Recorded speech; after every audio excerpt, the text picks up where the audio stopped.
teman-teman yang sudah hadir di webinar kita siang hari ini, jangan lupa untuk ngisi absensi terlebih dahulu ya, karena itu nanti syarat untuk mendapatkan e-certificate gitu. Terus juga jangan lupa untuk download aplikasi Postpay karena kita bakal ada door prize spesial buat kamu yang akan kita undi di akhir sesi gitu. Oke. Nah, kita akan mulai webinar UMKM Istimewa pada siang hari ini dengan tema atau topik dengan topik memetik cuan ramah lingkungan dan strategi pemasaran digital bisnis tanaman kekinian. Nah, sekarang saya mau sapa-sapa dulu para narasumber kita yang sudah hadir siang hari ini. Halo Mbak Sasa. Ini adalah Mbak Sasa Laksmayana selaku Asisten Manajer Media Placement PT Pos Indonesia Persero. Halo, selamat siang Mbak Sasa. Selamat siang Mbak Alia. Siang, halo. Kemudian saya mau sapa-sapa juga nih Mbak Rina Rahmawati selaku dosen dan sekretaris Departemen Perlindungan Tanaman Fakultas Pertanian Universitas Brawijaya Malang. Halo, selamat siang Mbak Rina. Halo, selamat siang Mbak. Selamat siang. Oke, kemudian speaker kita yang ketiga ada Mbak Alfatika Aunuriela Dini selaku brand owner dari Kebun Sultan Yogyakarta. Halo Mbak Tika. Selamat siang. Selamat siang. Oke, nah semua narasumber kita sudah lengkap, udah siap-siap juga bakal sharing-sharing tentang percuanan maupun juga strategi bisnis nih gitu kan. Tapi sebelumnya kita akan sama-sama menyanyikan lagu Indonesia Raya yang akan dilanjutkan dengan Mars ICSB. Nah, kepada para audiens semua kami mohon untuk bisa membuka atau menyalakan videonya.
Baik, sebelum kita memulai agenda kita di kesempatan siang hari ini, mari kita saksikan video sambutan dari Direktur Jenderal Aplikasi Informatika Kominfo, Bapak Samuel Abrijani Pangerapan. Pastikan kita selalu menerapkan protokol kesehatan dengan menggunakan masker, menjaga jarak, dan selalu cuci tangan. Assalamualaikum warahmatullahi wabarakatuh. Salam sejahtera bagi kita semua. Om Swastiastu, Namo Buddhaya, salam kebajikan. Rekan-rekan yang saya hormati, puji syukur kita panjatkan kehadirat Tuhan Yang Maha Esa. Atas berkat dan rahmat-Nya, kita dapat berkumpul secara virtual dalam keadaan sehat di tengah situasi pandemi COVID-19.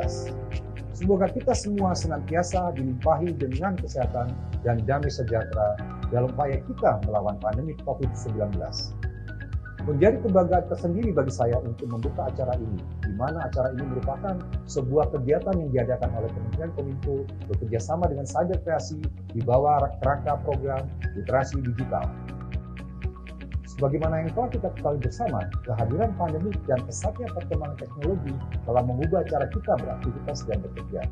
Kehadiran teknologi sebagai bagian dari kehidupan masyarakat inilah yang semakin mempertegas bahwa kita sedang menghadapi era disrupsi teknologi. Untuk menghadapi hal tersebut, kita semua harus mempercepat kerjasama kita dalam mewujudkan agenda transformasi digital Indonesia. Rekan sekalian yang berbahagia, salah satu pilar penting dalam mendukung terwujudnya agenda transformasi digital adalah menciptakan masyarakat digital, di mana kemampuan literasi digital masyarakat memegang peranan penting di dalamnya. Sebagai tingkat paling dasar, kemampuan literasi digital merupakan kemampuan yang paling krusial dalam menghadapi perkembangan teknologi saat ini untuk mewujudkan masyarakat Indonesia yang tidak hanya mengenal teknologi, namun juga cermat dalam menggunakannya. Pada tahun 2020, Kementerian Kominfo bersama Kata Data melakukan survei status literasi digital nasional, mengacu pada kerangka literasi digital milik UNESCO. Kajian tersebut menunjukkan bahwa indeks literasi digital Indonesia ada pada angka 3,47 dari skala 1 sampai 4. Di mana hal itu menunjukkan bahwa indeks literasi digital kita hanya ada pada sedikit di atas tingkat sedang, namun belum mencapai tingkat baik. Untuk mencapai tingkat literasi yang baik, pemerintah tidak dapat bekerja sendiri. Kementerian Kominfo bersama Cyber Kreasi dan berbagai stakeholder terus berupaya mengadakan berbagai kegiatan untuk meningkatkan kemampuan literasi digital masyarakat Indonesia, dan salah satunya adalah yang sedang rekan-rekan sekalian ikuti sekarang. Rekan-rekan yang saya hormati, dalam menghadapi perkembangan teknologi yang sangat cepat, literasi digital merupakan kunci dan fondasi utama harus kita semua miliki. Pemerintah dalam hal ini, Kementerian Kominfo, bersama dengan Cyber Kreasi berkomitmen akan terus melakukan upaya meningkatkan literasi digital masyarakat lewat berbagai macam inisiatif kegiatan. Adanya berbagai inisiatif kegiatan literasi digital diharapkan dapat memfasilitasi dan semakin mendorong terwujudnya masyarakat digital Indonesia. Keadaan normal yang baru, baik sekarang maupun pasca pandemi, akan mempercepat proses digitalisasi di berbagai lini kehidupan kita. Maka dari itu, kita harus mempersiapkan SDM kita dengan keterampilan digital yang sesuai untuk menghadapi perubahan ini. Akhir kata, mari kita membawa perubahan positif untuk Indonesia yang lebih baik. Kita ciptakan inovasi-inovasi berkualitas dengan mengembangkan talenta dan memaksimalkan potensi masyarakat digital Indonesia. Bersama kita dapat melalui pandemi dengan menjadi lebih baik dari masa sebelumnya. Demikian sambutan yang dapat saya sampaikan. Selamat mengikuti kegiatan, tetap semangat, dan salam literasi digital. Wassalamualaikum warahmatullahi wabarakatuh. Om Santi Santi Santi Om.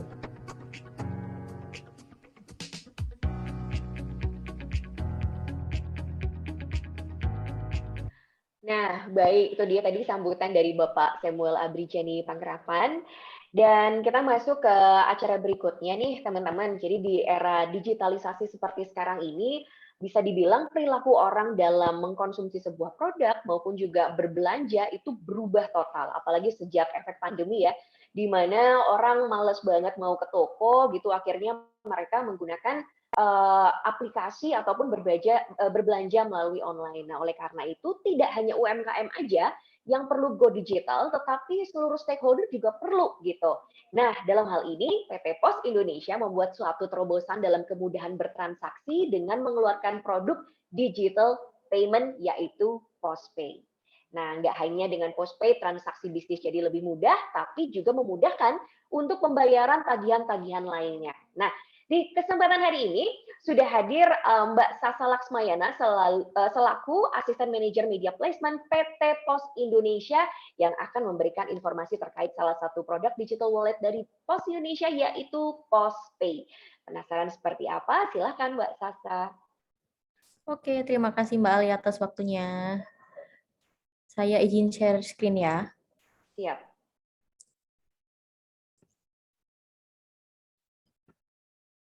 Sudah tampil ya?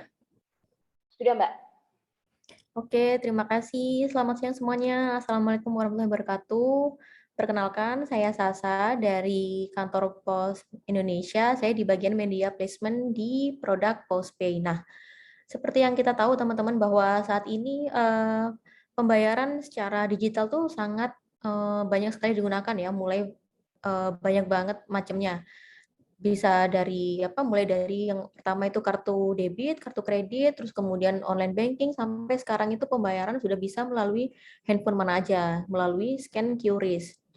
Nah, di sini saya ambil campaign dari Bank Indonesia, itu di situ kita lihat bahwa bijak transaksi pakai non tunai aja, apalagi terutama di masa-masa pandemi ini, kemudahan dalam pembayaran non tunai ini banyak sekali manfaatnya. Jadi yang pertama mulai dari pembayarannya ini tanpa ada uang kembalian ya, jadi nominalnya itu bisa tepat sesuai dengan nominal yang kita transaksikan. Terus kemudian terhindar dari penyebaran COVID, dari uang-uang yang berterbaran, jadi semuanya lebih safe kalau pakai uang non tunai.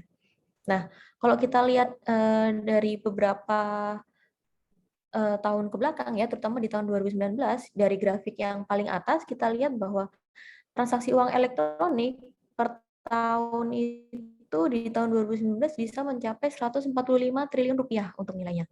Kemudian di tahun 2020 meningkat sebesar 41,2% menjadi 204,9 triliun rupiah. Nah, dari 204,9 triliun rupiah ini kita breakdown secara per bulan ya di grafik yang bawah, kita lihat bahwa dari Januari sampai Desember itu trennya semakin naik. Jadi kalau kita bandingkan dari Januari 2020 ke Januari 2021 itu peningkatannya sebesar 30%, dari 15 triliun menjadi 20 triliun. Nah, ini kan menunjukkan bahwa semakin tahun ke tahun penggunaan transaksi uang elektronik ini semakin tinggi, atau bahkan mungkin uang tunai sudah mulai ditinggalkan. Nah, untuk itulah kita lihat lagi perkembangan ekonomi yang semakin dinamis ini juga memerlukan inovasi teknologi ya tentunya. Kita lihat ya di grafik yang paling bawah, jumlah pemilik rekening bank di Indonesia itu hanya sebesar 24%. Ada 76% yang masih belum memiliki rekening bank. Sedangkan jumlah pemilik smartphone itu jumlahnya sangat besar sekali, 96% tuh memiliki smartphone dan 4%-nya belum memiliki smartphone. Nah, ini juga didukung dari beberapa kemudahan-kemudahan yang bisa dilayani oleh smartphone sampai ke pembayaran digital sekalipun. Nah, untuk itulah kami dari Pos Indonesia ini juga mengembangkan platform pembayaran digital yaitu yang bernama PosPay. Jadi merupakan channel digital berbasis rekening Giropos yang diberikan kepada pelanggan sehingga pelanggan dapat mengakses layanan transaksi keuangan. Layanan transaksi keuangan ini apa aja sih maksudnya? Jadi ini kita ada tagihan pembayaran ya yang terdiri dari pembayaran listrik, pembayaran air, gas, kemudian BPJS, asuransi, tiketing, zakat, multifinance atau cicilan atau tagihan, kemudian belanja online melalui Tokopedia, Blibli dan lain-lain, kemudian pembayaran pulsa, internet, TV kabel, paket data, e-tilang, pajak, dan kemudian juga bisa top up e-wallet. Ini kita baru kerjasama dengan Link Aja, GoPay, dan Dana. Kemudian untuk transaksi perbankan juga kita bisa pembayaran cicilan kartu kredit, Kemudian untuk remitansi ini merupakan transfer uang ya. Jadi kita bisa transfer ini nggak hanya ke rekening bank aja, kita juga bisa transfer ke sesama rekening postpay, atau kita bisa transfer ke penerima yang belum memiliki rekening bank. Itu yang namanya wesel instan. Jadi kita ngirim uang lewat dari aplikasi postpay ini, misal mau ngirim itu ke penerima yang cukup kita cantumkan alamatnya di mana. Jadi nanti pengantar kami yang akan kirim uangnya secara tunai ke penerima. Kemudian yang terakhir pembayaran QRIS yang bisa dibayarkan ke seluruh merchant QRIS. Nah, ini tadi ya benefit postpay. Jadi yang pertama billing payment-nya kita cukup lengkap, jadi dari satu aplikasi bisa membayar segala jenis tagihan. Kemudian dari segi biaya admin kita nggak ada potongan, hanya dengan saldo mengendap 10.000. Kemudian pengiriman uang ya baik ke rekening bank, ke rekening postpay atau penerima yang tidak memiliki rekening, dan juga scan QRIS. Nah, beberapa benefit berikutnya yaitu sebagai solusi bisnis. Jadi kalau teman-teman di sini belum tahu, di Pos Indonesia kita ada layanan COD. Jadi di mana kalau teman-teman ini berbisnis berbisnis barang atau jasa ya, kalau memudahkan penerimanya supaya dia pengen bayar di tempat ya atau COD, itu nanti di pos ini bisa melayani itu. Jadi nanti pengantar kita yang akan menagihkan uangnya pada saat mengantar barang ke penerima, dan uangnya nanti akan disetor ke postpay.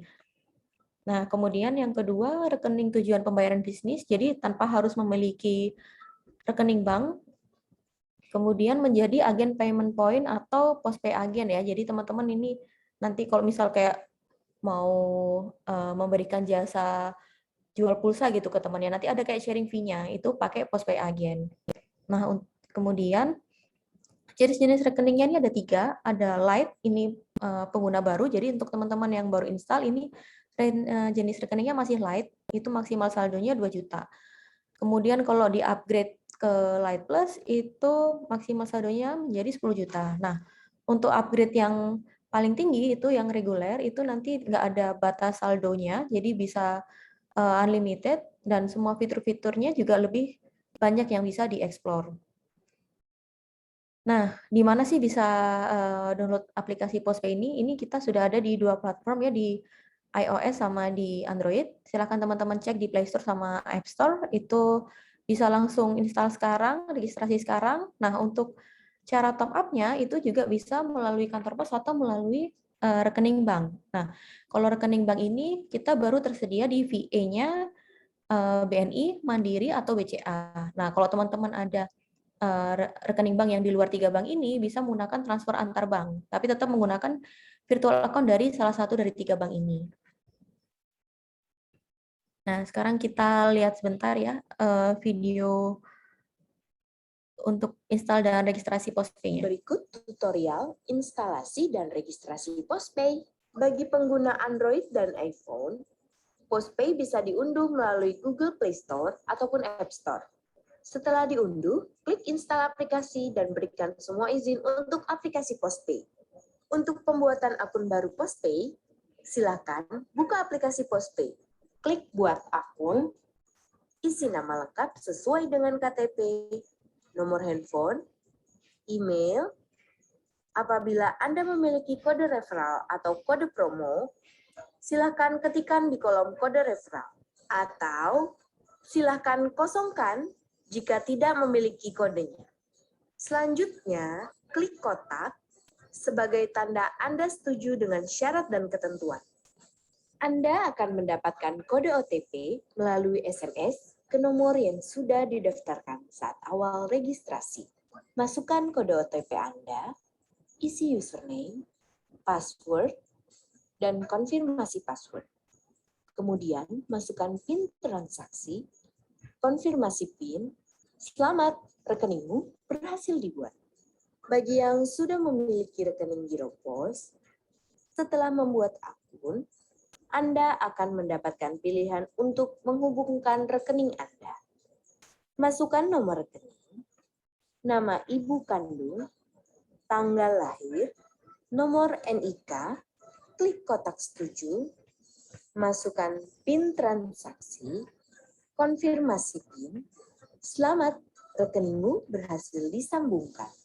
Juara transaksi di mana aja? Ya Postpay.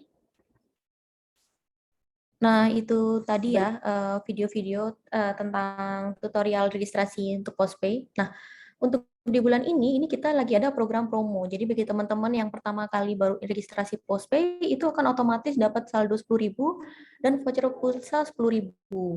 Kemudian kalau teman-teman top up lagi saldo Postpay-nya dengan minimal 25.000, itu dapat lagi voucher pulsa 10.000. Jadi sekali teman-teman ini bisa coba registrasi Postpay sekarang, dan nanti di akhir acara aku akan pilih beberapa nama ya yang beruntung yang nanti akan aku transfer 50.000 di saldo Postpay-nya. Jadi silahkan coba registrasi sekarang, karena siapa tahu teman-teman nanti ini ada yang beruntung. Mungkin itu aja, sekian materi dari saya. Selebihnya saya mohon maaf jika ada salah kata. Saya kembalikan lagi ke Mbak Alia. Silakan, Mbak. Iya, terima kasih Mbak Sasa. Boleh dong Mbak Sasa mungkin bisa di-review secara singkat nih, kalau misalnya mungkin teman-teman kan ngomong-ngomong soal yang namanya digital payment tuh udah udah biasa sama si ijo dan si ungu nih gitu.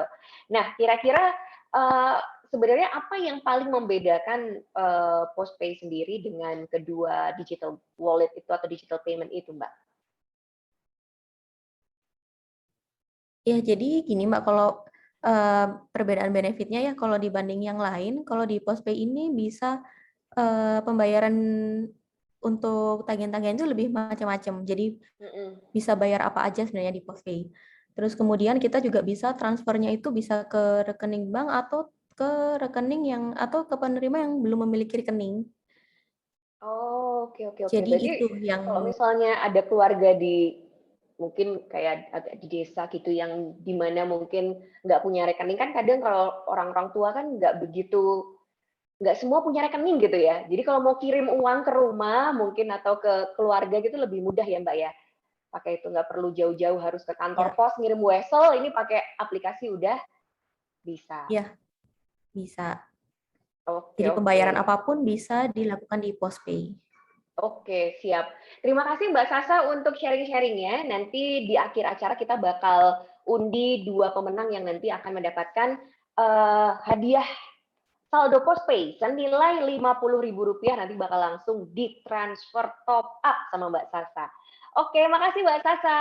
Nah, teman-teman, sekarang saya mau ngingetin sekali lagi nih buat teman-teman, jangan lupa untuk mengisi link absensinya ya. Karena itu juga salah satu persyaratan nanti untuk mendapatkan sertifikat. Oke. Nah, sekarang kita memasuki pembahasan utama kita nih pada siang hari ini, ngomong-ngomong soal yang namanya gimana caranya bisa dapat cuan, ramah lingkungan, dan juga serta strategi pemasaran digital business untuk ibaratnya kayak tren tanaman kekinian. Nah, untuk teman-teman yang pengen nanya, langsung aja bisa di kolom komentar ya. Nggak perlu nunggu sampai akhir acara, langsung aja begitu. Mungkin sambil pemaparan dari narasumber kita, sambil tanya di kolom komentar. Nah, berikutnya ini saya persilahkan untuk narasumber kita yang kedua, yaitu Mbak Rina Rahmawati, selaku dosen dan sekretaris Departemen Perlindungan Tanaman, Fakultas Pertanian Universitas Brawijaya, Malang, untuk bisa memberikan pemaparan. Silakan Mbak Rina. Baik, terima kasih Mbak Alia. Sama-sama. Izin share screen ya. Siap.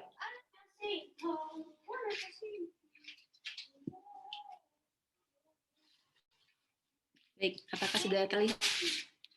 Sudah Mbak. Baik, terima kasih Mbak Alia, dan sebelumnya saya ingin menyapa dulu teman-teman di sini. Assalamualaikum warahmatullahi wabarakatuh. Selamat siang dan salam sejahtera untuk kita semua. Saya ingin menyapa, kalau boleh ya Mbak Alia, ada tadi narasumber sebelumnya. Selamat siang Mbak Sasa, selamat siang, nanti juga ada pemateri yang hebat. Ya, Mbak Alfatika, selamat siang. Dan di sini Mbak Alia juga, kalau Mbak Alia perhatikan tuh di kolom partisipan ada kode-kodenya aneh, ada F, ada E, ada R. Itu sebenarnya adalah mahasiswa kami kebetulan dari Universitas Brawijaya. Kode di depan itu adalah merepresentasikan kelasnya. Jadi saya mau menyapa dulu. Selamat siang, teman-teman. Silahkan kalau misalnya mau open cam, sehingga kita bisa benar-benar berinteraksi dengan lebih baik, begitu ya. Baik, Mbak Alia dan teman-teman, untuk sesi saya, kita akan cerita-cerita. Sebenarnya ini hanya sharing saja. Bisa jadi nanti juga teman-teman dari mahasiswa atau mungkin partisipan yang lain bisa juga sharing pengalamannya ke kami. Di bagian saya, kami akan share tentang bangga menjadi petani milenial. Nah, petani milenial ini sebenarnya adalah kita semua, semoga ya. Karena kita, terutama partisipan yang hadir di siang hari ini termasuk generasi milenial. Dan lebih khusus lagi, nanti kita akan sharing bersama tentang peluang usaha agroteknologi dan agribisnis bagi generasi melek teknologi. So here we go. Sebelumnya mungkin sebagai latar belakang, teman-teman di sini kalau saya boleh nanya, ada nggak yang berasal dari keluarga petani? Mungkin dari teman-teman mahasiswa Universitas Brawijaya. Kira-kira siapa di keluarga besar teman-teman dari mulai generasi yang dulu sampai sekarang yang memang masih berprofesi sebagai petani? Jangan-jangan, mohon maaf, tidak ada sama sekali, atau bahkan mungkin saya mendengar mungkin dulu kakek buyut saya adalah seorang petani, tapi itu tidak dilanjutkan. Jadi seperti itu ya. Karena memang faktanya dalam 10 hingga 20 tahun ke depan, ini kita mungkin akan mengalami kelangkaan petani. Karena saat ini petani yang ada itu mayoritas usianya adalah 60 tahun. Dan bisa jadi sebentar lagi, mohon maaf, beliau-beliau ini sudah tidak terlalu produktif sebagai petani. Sementara itu, jutaan hektar lahan pertanian ini sebenarnya kalau tidak dikelola dengan baik dan lestari, ada potensi mungkin bisa terkonversi menjadi lahan yang lain. Sehingga praktis ini sebenarnya sebuah panggilan bagi kita semua, terutama bagi teman-teman yang mungkin saat ini sedang belajar di Fakultas Pertanian. Kita membutuhkan petani baru dari generasi milenial, Anda semua. So the question is, apakah kita siap untuk menanggapi situasi yang menantang ini? Karena kalau kita tidak siap menerima tongkat estafet itu, kita tidak akan heran ketika 10-20 tahun kemudian kita menjadi negara pengimpor produk pertanian. Itu tentu saja kondisi yang sangat ironis ya, mengingat Indonesia ini kan sebenarnya negara agraris begitu ya, dulu jargonnya. Tapi kalau kita tidak siap untuk menerima tongkat estafet itu, sangat bisa jadi 10, 20, 30 tahun ke depan kita akan menjadi negara importir pertanian. Tentu saja itu adalah kondisi yang harus kita hindari. Nah, untuk mempersiapkan itu sebenarnya banyak hal yang harus kita pertimbangkan. Yang pertama, semangat lifelong learning ya, pembelajaran sepanjang hayat. Kita terus harus mengupgrade diri, harus ada capacity building untuk diri kita sendiri, baik melalui melihat inspirasi dari webinar semacam ini misalnya, mengikuti pelatihan atau pendampingan bagi petani baru. Lalu kemudian kita juga harus concern tentang pengalihan kepemilikan tanah. Tadi yang seperti saya sampaikan, kalau kita tidak menjaganya, bisa jadi banyak sekali lahan pertanian terkonversi fungsinya menjadi pemukiman atau areal yang lain. Hal yang harus diperhatikan juga misalnya adalah perlindungan lahan pertanian dan pengembangan komersial, serta pelestariannya untuk pertanian. Di beberapa slide kemudian, kami akan menjelaskan tentang pentingnya konsep sustainability atau kelestarian lingkungan. Dan semua ini memang harus dilandasi dengan kesadaran untuk memperbarui fungsi-fungsi pertanian. Dan kalau kita bicara pertanian, saya akan masuk ke slide berikutnya. Sebenarnya saat ini, kita ini sudah masuk ke Agriculture 4.0 atau pertanian 4.0. Tapi kita akan flashback dulu. Coba kita flashback sehingga kita tahu sebenarnya milestone-nya itu seperti apa. pertanian 1.0 itu diawali dari mulai zaman dahulu kala ketika manusia itu berubah dari berbudaya berburu menjadi berbudaya menetap sampai tahun 1920. Pada saat itu pertanian masih dipraktekkan dengan cara tradisional. Tradisional dalam hal alat-alatnya, tradisional dalam hal pemikirannya, pun tradisional dalam hal pemasarannya. Karena praktis pada zaman itu belum ada transaksi keuangan. Milestone kedua yaitu pertanian 2.0 dimulai tahun 1920 sampai sebenarnya belum lama kemarin yaitu 2010. Mulai ada mesin, mulai ada pupuk, mulai ada input-input yang banyak seperti benih atau mungkin pestisida yang ide dasarnya adalah untuk membantu petani menghasilkan lebih banyak hasil panen. Dan kita telah mengenal pada saat itu pertanian industri atau agribisnis. Tapi kemudian ada kesadaran yang bertumbuh bahwa pertanian industri ternyata juga tidak cukup baik dalam hal mekanisasi, terlalu banyak input eksternal seperti pupuk dan pestisida, ternyata itu belum cukup mengawal sustainability atau keberlanjutan pertanian.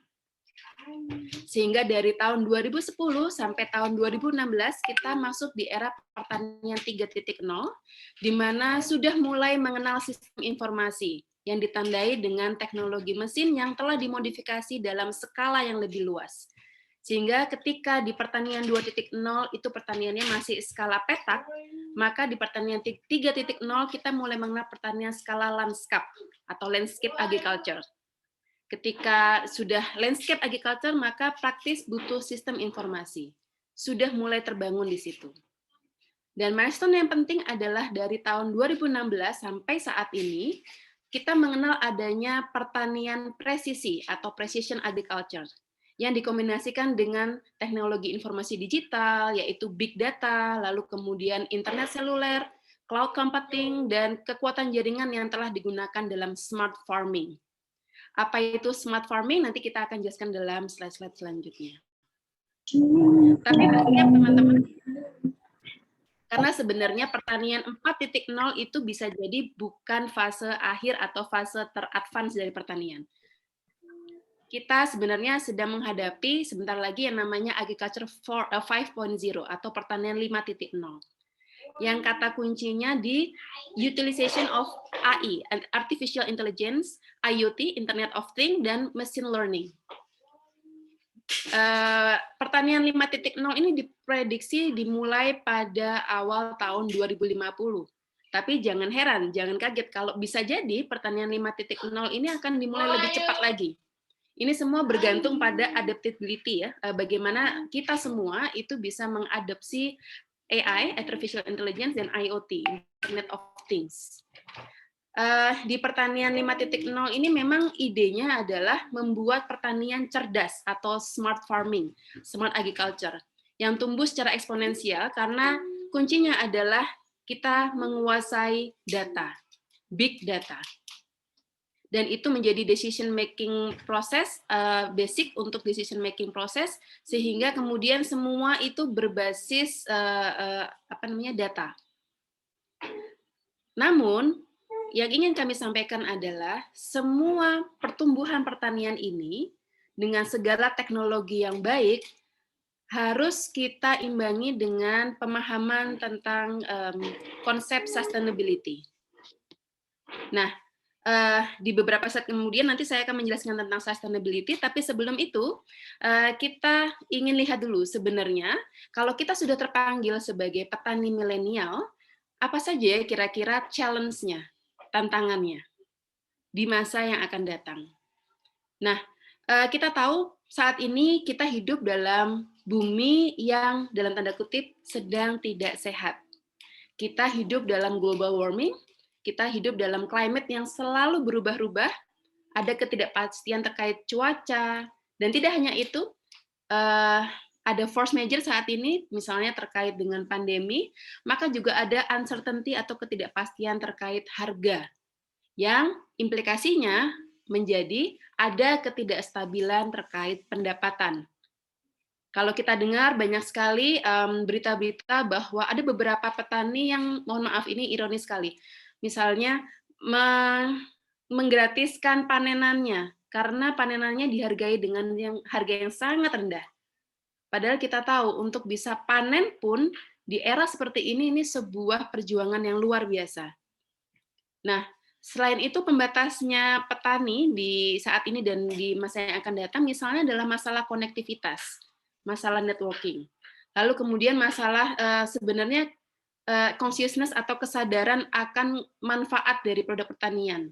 Bisa jadi generasi yang akan datang tidak terlalu mengapresiasi kemanfaatan dari produk pertanian. Lalu ada misalnya interoperabilitas sistem. Interoperabilitas itu adalah konektivitas antar sistem. Misalnya petani di let's say di Medan atau petani di pelosok di Papua, bagaimana sebenarnya kelak itu bisa sangat terhubung, saling terhubung satu sama lain, misalnya dengan seller atau reseller di Jawa. Itu adalah isu yang harus kita konsiderasi bersama-sama. Yang lain tentu saja adalah skill atau keterampilan petani milenial kita semua. Bisa jadi skill petani milenial itu mungkin berbeda dengan skill petani sebelumnya. Tantangan skillnya yang harus dikuasai itu pun berbeda. Yang lain misalnya adalah rasio manfaat biaya dan keengganan untuk berbagi data. Ini sebenarnya adalah kadang-kadang nature-nya kita ya. Di satu sisi kita paham bahwa kita hidup di era big data, semua itu harus terintegrasi, tapi selalu saja ada sebagian orang, dan semoga tidak ada di sini, yang masih ingin keep datanya, merasa data ini adalah spesial punya saya, dan ini kalau saya share, bisa jadi ada resiko terhadap kompetitor. Masih akan ada seperti itu. Tadi saya sampaikan bahwa kita harus, sebagai petani milenial, kita harus mengupgrade diri. Keterampilan yang harus kita miliki ini mungkin berbeda dengan petani masa yang sebelumnya. Apa saja skill-nya yang harus dikuasai? Yang pertama adalah farm management system dan apps providers.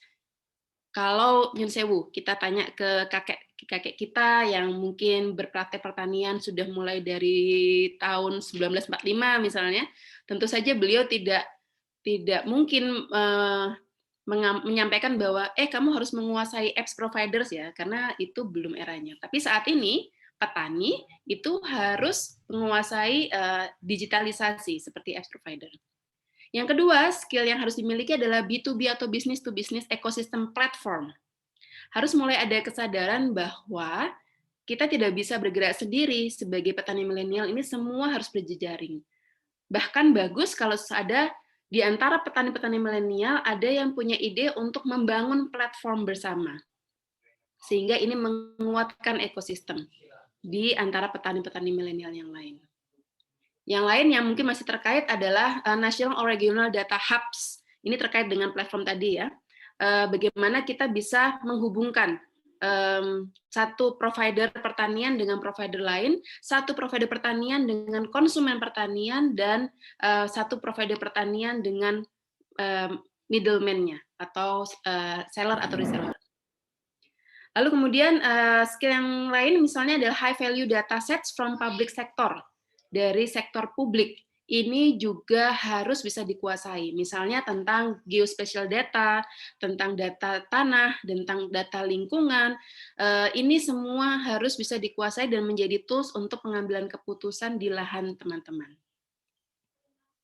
Baik, ini yang tadi saya sampaikan bahwa, di satu sisi, yes, kita harus melek teknologi, kita harus hafal dengan, harus sudah terfamiliarkan dengan AI dan IoT, tapi tolong jangan lupa dengan prinsip sustainability atau prinsip keberlanjutan. Terutama karena di sini adalah sebagian besar mungkin mahasiswa Fakultas Pertanian Universitas Brawijaya, dan kita tahu di fakultas kita, di FPUB, kita punya core value, kita punya nilai inti, yaitu sustainable agriculture, pertanian yang berkelanjutan. Dan kalau kita bicara sustainable agriculture atau konsep sustainability secara umum, kita tahu ada 3 pilar di situ, yaitu pilar lingkungan itu sendiri, pilar ekonomi, dan pilar sosial. Semua ini harus berjalan secara balance, secara seimbang. Di satu sisi ketika teman-teman nanti mungkin menjadi owner dari pertanian yang skala besar, mohon jangan dilupakan aspek konservasi lingkungannya. Bagaimana biodiversity, keanekaragaman lingkungan itu tetap terjaga, bagaimana kita juga bisa mengkonservasi emisi karbon, mengkonservasi air. Ini yang menjadi titipan mungkin dari generasi sebelumnya kepada Anda. Karena yang seperti saya sampaikan tadi, kita sedang hidup di bumi yang mungkin tidak terlalu sehat. Kalau misalnya aspek lingkungan ini tidak dijaga, bisa jadi, tapi naudzubillah min dzalik, kita tidak akan mengalami panenan yang lebih layak, yang sangat layak seperti generasi-generasi sebelumnya.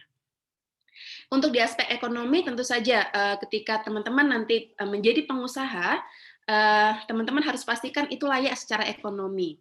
Lalu teman-teman juga harus aware terhadap demand pasar. Lalu kemudian teman-teman juga harus memperhatikan kepuasan konsumen terhadap produk pertaniannya teman-teman. Itu adalah aspek ekonomi yang harus teman-teman jaga. Dan di aspek sosial, pastikan ketika Anda mungkin misalnya membuka lahan pertanian, let's say 100 hektar, 1000 hektar, pastikan tidak ada konflik sosial di situ.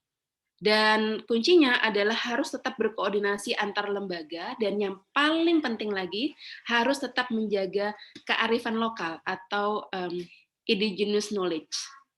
Maka kalau 3 pilar ini dijalankan dengan secara seimbang, inilah yang kemudian bisa menjamin sustainability meskipun pertanian kita dikelola dengan cara 4.0 atau 4.0.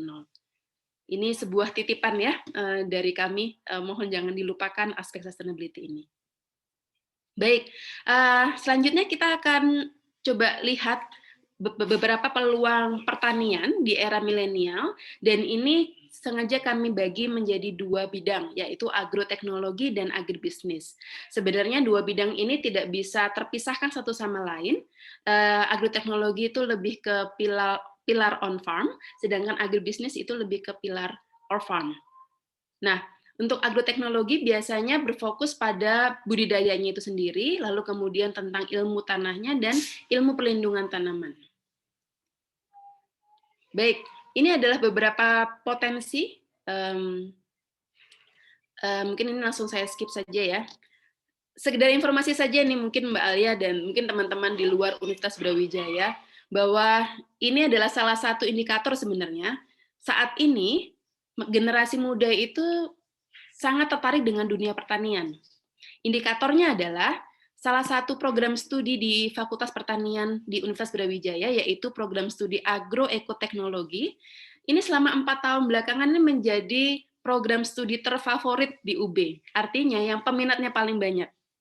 Nah, ini kan menjadi indikator bahwa ketika generasi saat ini sudah banyak yang ingin belajar tentang agroekoteknologi, maka mungkin di luar sana juga banyak lagi generasi seumuran yang memang sebenarnya juga ingin berkecimpung tapi tidak berkesempatan untuk belajar di Fakultas Pertanian. Nah, ini adalah menjadi representasi bahwa minatnya generasi muda ini sebenarnya tinggi di dunia pertanian. Nah, ini adalah gambaran bahwa ketika kita bicara penggunaan internet misalnya, untuk di kalangan petani ini memang masih relatif rendah dibandingkan dengan kaum milenial. Sementara itu, kalau kita breakdown lagi di antara kaum milenial ini sendiri, untuk penggunaan internet ini memang masih banyak terfokus di perkotaan dibandingkan dengan di perdesaan.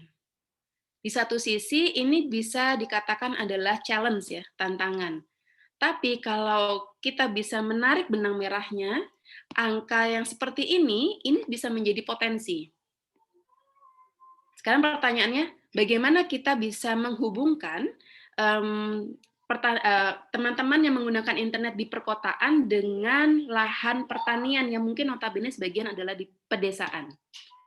Nah, itulah yang dibutuhkan beberapa ide cemerlang ya, ide inovasi teknologi. Saya akan percepat saja. Ini adalah salah satu contoh future farming. Future farming ini digagas di University of Sydney di Australia, dan idenya pertanian ini sudah mostly dilakukan oleh robot. dengan ide bahwa ketika pertanian ini sebagian sudah dikendalikan oleh robot, maka ini sebenarnya bisa di remote atau dikendalikan dari jarak jauh. Misalnya, ketika ia mengendalikan itu di perkotaan, itu tidak masalah, sepanjang dia terhubung dengan internet. Katakanlah, petani di kota Jakarta sebenarnya bisa mengoperasikan ini untuk lahan pertaniannya misalnya di Wonosobo misalnya. Ini menjadi dimungkinkan di era saat ini. Itulah yang tadi saya bilang, ini salah satu contoh melihat penggunaan internet di perkotaan ini sebagai potensi. Bahwa saat ini orang di kota itu bisa menjadi petani juga.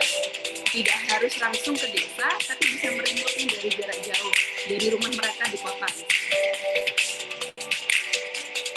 Saat ini mungkin ini menjadi masih tahapan ide atau gagasan terbatas ya, mungkin masih di beberapa negara di luar negeri, tapi sangat terbuka kemungkinan ini akan segera bisa terimplementasi di Indonesia. This robot is going to water my garden. How? Dan ini adalah contoh So kedua. it uses technology we borrowed from agricultural research, and we combined it with useful Ini automation to sebenarnya help adalah everyday salah satu people contoh grow food at implementasi home. dari precision agriculture. It's designed to be left outside in the garden and grow for years. So it's solar powered, runs on the same energy as the plants. Sun comes up, powers the unit, starts working. So it uses a camera, a thermal sensor, and other visual sensors to look at the garden, to assess if the plants are healthy, if they're water stressed, and it's able to feed that data to you, but also take action in the garden, automatically water your plants, and also protect it from pests such as deer or possums or even your neighbor's cat. Or maybe rabbits. Yes. What about watering the garden itself? How accurate is it in watering the plants? So it's reasonably accurate. It looks at the plant's water stress, so it makes sure that a plant actually needs a drink before it gives it, but it also compares it to weather data, makes sure that it's not going to rain tomorrow, so everything's always kept in an optimal level of, well watered and growing. So what sort of data can you get out of it? And are you taking the data and doing something with that? Absolutely. So we collect a lot of data from the photos and the different measurements that we get from the sensory kit, and then we look at that and we assess what to do in the garden, but we also upload that to a data catalog, and we're able to make every garden space smarter based on what's happening all around the world with other garden space units. What's next for the Garden Spaces robot? So Garden Space wants to be the world's biggest food producer without owning a farm. So what's next for us is getting tens of thousands of units out there in people's backyards, have them growing food and producing an enormous amount and benefiting not only themselves, but our environment. Baik, itu demikian tadi gambaran saat ini perkembangan pertanian di luar sana itu seperti apa. Dan ini adalah beberapa peluang usaha. Teman-teman bisa menjadi supplier sayur segar, bisa juga menjadi produsen agens hayati. Agens hayati itu adalah produk natural yang untuk bisa mengendalikan hama dan penyakit. Jadi kalau kita bicara peluang pertanian di era digital atau di era milenial, ini tidak harus benar-benar menjadi petaninya, tapi bisa menjadi aspek-aspek yang lain. Yang lain misalnya adalah konsultan pertanian atau pengusaha bisnis makanan, misalnya adalah eksportir rempah atau bisnis ekonomi kreatif. Nah, bicara eksportir rempah, ini kami mohon izin ya Mbak Alia, ini kami mau mengundang, kebetulan ada teman saya nih, jauh-jauh dari Belgia. Ada Mas Sidi Rana Menggala. Mas Sidi, are you here?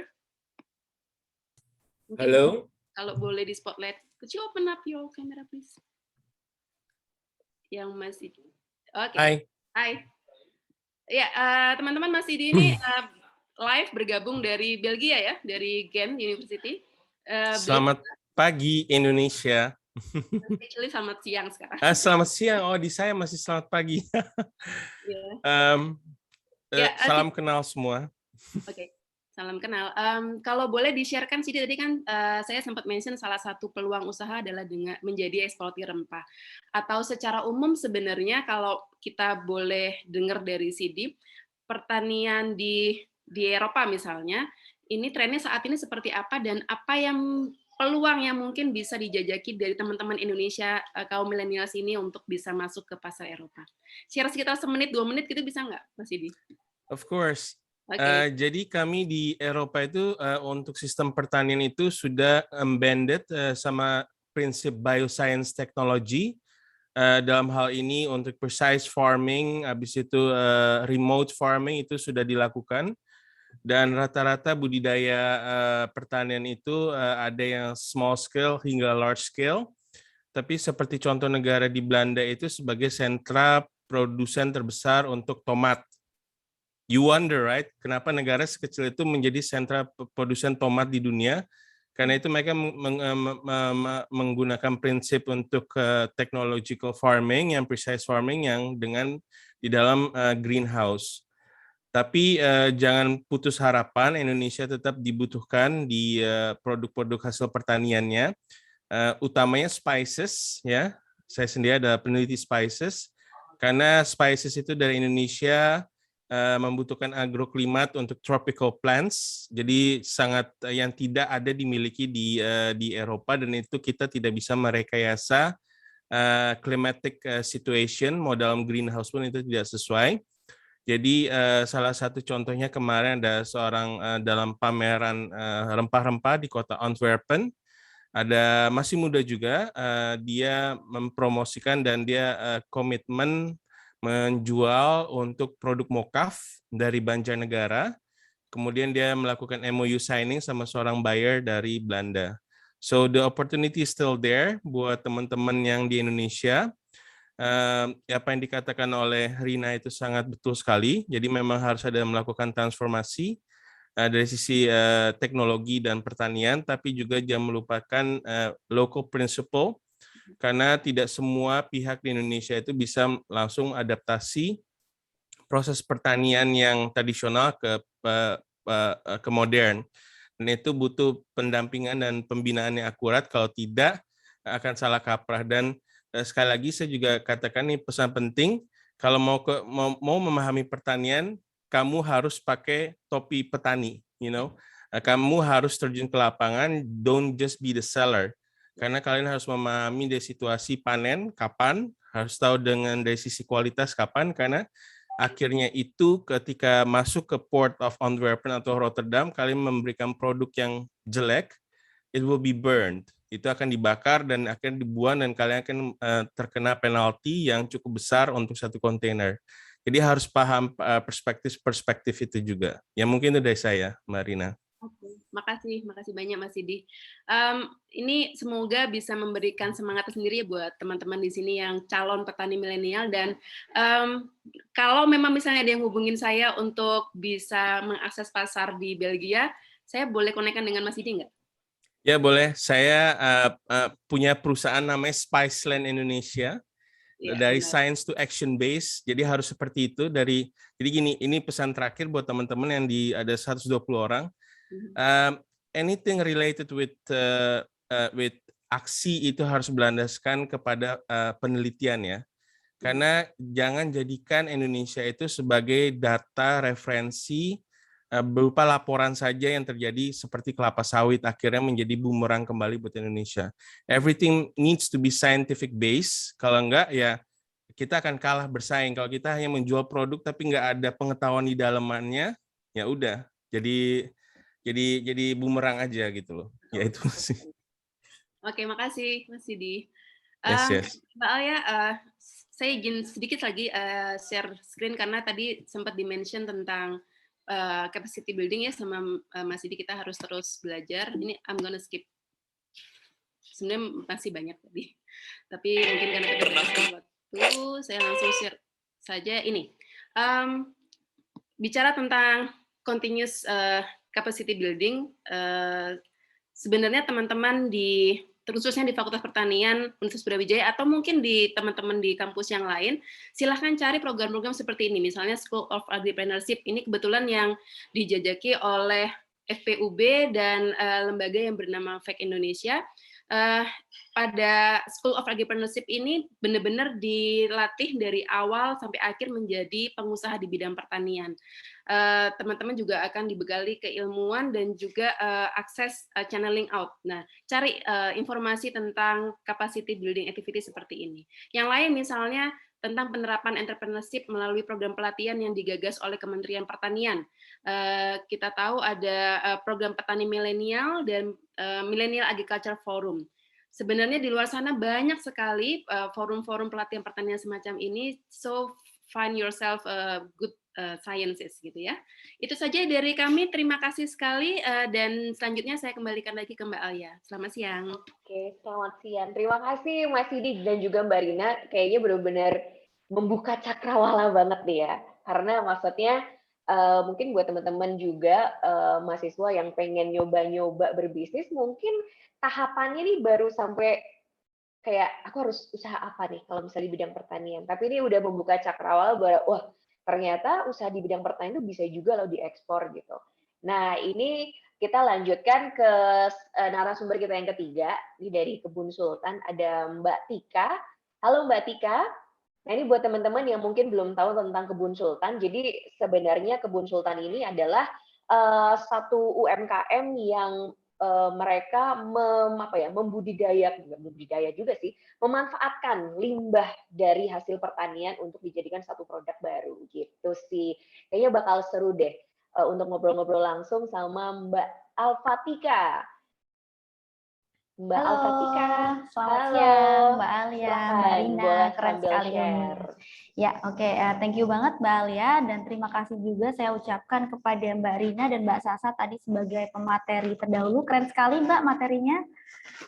Saya sangat terinspirasi dengan pertanian berkelanjutan ya. Mungkin saya bisa sedikit share dari segi praktisnya. Alhamdulillah senang banget siang hari ini akhirnya saya tidak perlu membicarakan tentang teori nih Mbak Alia, karena sekarang sebagai praktisi ya gitu ya. Dan di sini banyak sekali mahasiswa dari Universitas Brawijaya ya Mbak Rina ya, dari Fakultas Teknologi Pertanian, betul. Oke, saya ya Fakultas Pertanian. Mohon izin untuk share screen. Ya, sudah bisa dilihat? Sudah? Bisa. Oke, baik. Jadi mungkin saya cerita awalnya gimana terjun ke bisnis Kebun Sultan, lalu kenapa saya memanfaatkan yang bisa dikatakan limbah ya dari usaha penggilingan beras teman saya, lalu bagaimana saya ketemu partner dan lain sebagainya begitu. Dan sampai saat ini pun kami masih berusaha nih Mbak untuk menerapkan apa yang tadi Mbak Rina sebutkan ya, untuk pertanian berkelanjutan dari segi lingkungan, ekonomi dan sosial gitu. Termasuk kita masih mencari best practice untuk packaging nih. Bagaimana besok packaging apa nih yang sustainable ya, yang kedepannya selain plastik alternatif selain plastik gitu yang bisa digunakan, bisa tahan air dan lain sebagainya. Oke lah, tapi kita akan cerita dulu mengenai Kebun Sultan ini sendiri ya. Jadi awalnya nih ini bisnis pandemi nih Mbak dan teman-teman semua di sini. Jadi karena awal pandemi COVID itu memang hampir bisnis hospital. Jadi background dulu Mbak, saya ini dosen di sebuah universitas negeri di Indonesia, tapi backgroundnya hukum Mbak, bukan pertanian. Jadi agak nyeleweng sedikit nih, tapi nggak apa-apa. Nah, selain itu saya juga ada bisnis hospitality. Jadi saya ada Airbnb di mana di situ saya menawarkan kamar, terus nanti ada orang datang, traveler datang.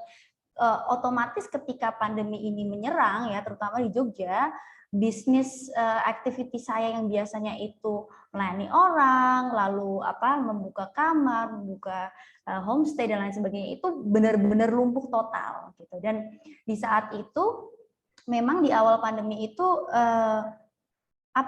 orang itu mencari hobi kan Mbak ya, mencari hobi, mencari kesibukan yang bisa mereka lakukan dari rumah gitu. Kalau di hobi tanaman sendiri sebenarnya ini saya tuh sudah suka sekali tanaman dari tahun 2016. Waktu itu saya sekolah S3 belum selesai dan saya stres gitu karena kan saya tuh biasanya itu orangnya tuh praktikal ya, bukan teoretikal. Jadi ketika saya itu harus bergulat dengan paper, dengan publikasi dan lain sebagainya, itu saya stres gitu. Jadi akhirnya saya mulai merawat tanaman waktu itu. Nah, saya rasa waktu itu ketika awal merawat tanaman itu saya merasakan, wah ternyata saya bisa berguna juga nih untuk makhluk hidup lain gitu, selain saya sendiri dan juga supervisor saya gitu kan. Nah dari situ saya mulai suka tanaman, saya mulai coba-coba berbagai macam hal mengenai tanaman, termasuk medianya gitu. Saya belajar di situ ternyata kalau media tanam untuk tanaman dalam pot dan juga media tanam untuk tanaman yang langsung di tanah langsung itu ternyata berbeda treatmentnya. Di situ saya mulai belajar, saya mulai ada ketertarikan mengenai media tanam Ya, jadi di situ saya ada waktu ketika pandemi COVID menyerang, bisnis lainnya berhenti, jadi saya punya banyak waktu untuk belajar mengenai media tanam, walaupun di situ sudah ada waktu sekitar 3 tahun dari awal saya suka media tanam. Dulu beli media tanamnya beli, terus bahan-bahan dasarnya ya saya racik sendiri gitu. Lama-lama kok tanaman saya oke, tanaman saya thrive gitu, tumbuh dengan maksimal, padahal dalam keadaan yang ditentukan, bukan dalam keadaan alami tapi dalam keadaan buatan gitu. Nah, dari situ saya melihat nih sebenarnya waktu pandemi ini, wah ini sebenarnya bisa jadi peluang gitu kan. Kalau kita penelitian kan cari rumusan masalah, cari masalah ya. Nah di sini kita cari masalah nih, saya dan teman saya di tim Kebun Sultan waktu itu masih ngobrol aja, belum ada ide bisnis sama sekali. Saya cerita nih kalau ternyata sebenarnya ada peluang nih di sana, yaitu media tanam yang sudah teracik dengan baik itu belum banyak yang jual pada saat itu. Dan saya rasa ini sebagai peluang karena orang-orang yang sekarang itu sedang work from home atau WFH itu sebenarnya mereka memiliki kesibukan yang luar biasa, yang kalau mereka punya hobi itu mereka ingin didukung sesuatu yang instan, sesuatu yang bisa mereka langsung gunakan untuk tanamannya gitu. Jadi tidak perlu lagi repot-repot mengumpulkan bahan untuk media tanam, diracik sendiri. Nah, kita sudah racikan nih di sini. Nah, dari situ saya melihat ada peluang gitu. Tapi tidak mudah ternyata, ketika ada peluang, ada keinginan, resepnya sudah ada, ya. Saya baca-baca juga jurnal, ini bahan ini untuk apa, itu untuk apa gitu. Tapi yang susah adalah eksekusinya gitu. Gimana nih? Gimana nih eksekusinya? Dapat partnernya gimana nih? Susah banget gitu. Saya tuh ada ide untuk buat media tanam itu udah sebelum pandemi, sebenarnya dari tahun 2017-2018. Cuman nggak ada partner yang tepat, saya belum punya resource yang tepat, sampai akhirnya pandemi. Pandemi saya punya teman saya itu punya usaha penggilingan beras gitu, dan dia cerita kalau selama melakukan usaha penggilingan beras tuh banyak sekali scam yang memang terbuang gitu, terbuang dalam artian dijual lagi ke orang lain. Terus saya mikir, lah selama ini saya menggunakan scam ya, walaupun melalui proses-proses tertentu untuk sebagai bahan dasar media tanam. Terus dari situlah kita klik. Jadi pandemi membawa berkah ya, ada waktu untuk ngobrol, ada waktu untuk ketemu partner yang tepat. Ya sudah, kita langsung take action. Jadi kita langsung take action, jangan ditunda, kita langsung membuat plan gitu, action plan. Jadi yang action pertama adalah kita mengumpulkan bahan-bahannya, kita sourcing materialnya di mana, lalu kita mencoba untuk membuat plan produksi, marketing dan lain sebagainya. Nah, ketika kita di 2019 ini, saya sendiri sudah menggunakan media yang saya pakai itu berarti dari 2016 akhir ya, sekitar 2 tahun gitu. Dan secara empiris sudah terbukti di tanaman saya, di backup dengan beberapa jurnal yang saya baca mengenai bahan-bahan yang ada di media tanam tersebut.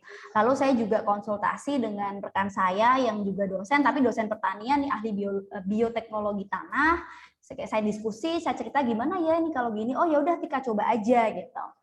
Nah akhirnya saya pakai yang ada aja dulu, seperti tadi untuk packaging saya juga masih pakai seadanya yang dijual bebas over the counter ya, market. Setelah riset market saya tanya melalui Instagram, lalu melalui Twitter dan juga Facebook ya, semacam ada survei kecil-kecilan tuh apa yang dibutuhkan, terus bagaimana. Lalu setelah itu baru deh lebih niat lagi. Packaging yang sekarang seperti ini, plus ada satu lagi dari karung bekas semen. Jadi kita memanfaatkan yang ada mereuse gitu dari limbah-limbah packaging untuk semen itu kita gunakan. Dan ini yang pouchnya, kita yang masih mencari alternatif nih gimana ya kira-kira kalau kita cari bahan yang lebih sustain sebagai pengganti plastik. Jadi ini satu-satunya plastik yang masih kita pakai sekarang di Medan Sultan tuh ini. Begitu. Lalu selanjutnya adalah ini, untuk proses produksinya kita menggunakan bahan utamanya kita menggunakan scam karena partner saya itu adalah sebagai pengusaha penggilingan beras ya, jadi otomatis ada limbah di situ, limbah scam kita olah lagi, kita menggunakan sistem sterilisasi yang oven, jadi bukan yang fermentasi ya untuk scamnya.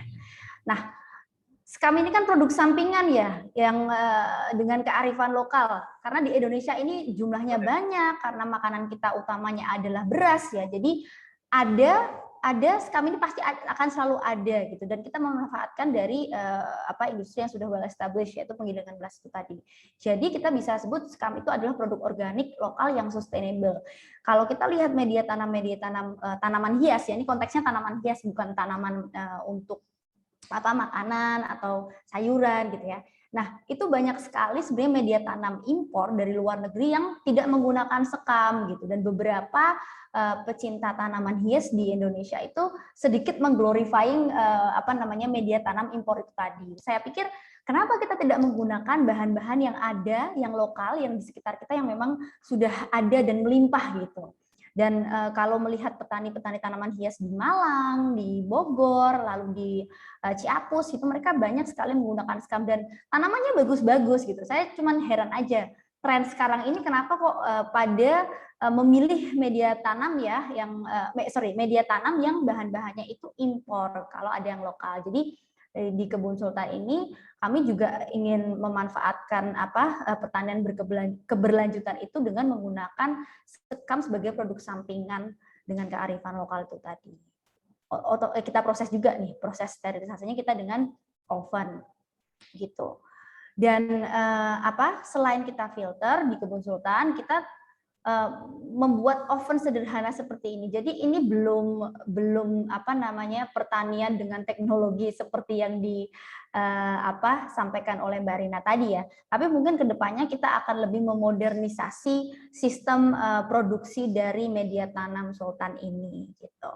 Dan kalau ditanya kenapa kok namanya media tanam Sultan, Mbak, sebenarnya bukan untuk tanaman Sultan, justru ini untuk tanaman biasa ya, dan ownernya sendiri maksudnya. Jadi para pecinta tanaman itu yang sibuk, tidak punya waktu untuk meracik media tanam, tahu beres lah kalau pakai media tanam Sultan ini tanamannya bisa berkembang dengan baik.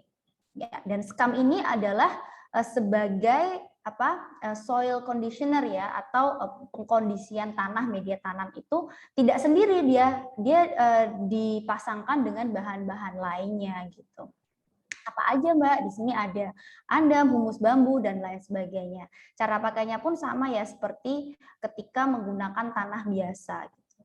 Ini juga dari pengalaman saya ketika bercocok tanaman hias di awal-awal itu memang masalah yang terjadi adalah media tanamnya itu terlalu padat. Ketika terlalu padat tidak ada ruang untuk akar itu berkembang, plus kalau belum expert dalam hal merawat tanaman itu akarnya bisa menjadi busuk gitu, karena kan kita saking sayangnya sama tanaman ya, disiram terus gitu, ternyata malah mati gitu. Jadi memang faktornya selain media tanam itu ada banyak sekali. Saya belajar along the way ya, berdasarkan praktik juga. Selain media tanam harus sinarnya yang tepat, terus siramnya yang betul, terus kontrol hamanya juga harus benar, dan juga pemupukan.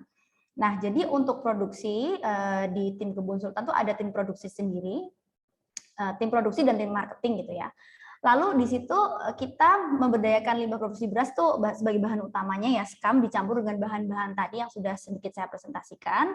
Dan kami mencoba untuk memberdayakan ibu-ibu buruh di daerah Prambanan, karena memang banyak sekali pada saat pandemi COVID itu ibu-ibu di sana yang sebagai banyak buruh ya, buruh di pabrik, lalu juga buruh di penggilingan beras, dan di sekitarnya itu kehilangan pekerjaan. Jadi di sini kita mencoba untuk memberdayakan ibu-ibu untuk kita bangun lagi nih, kita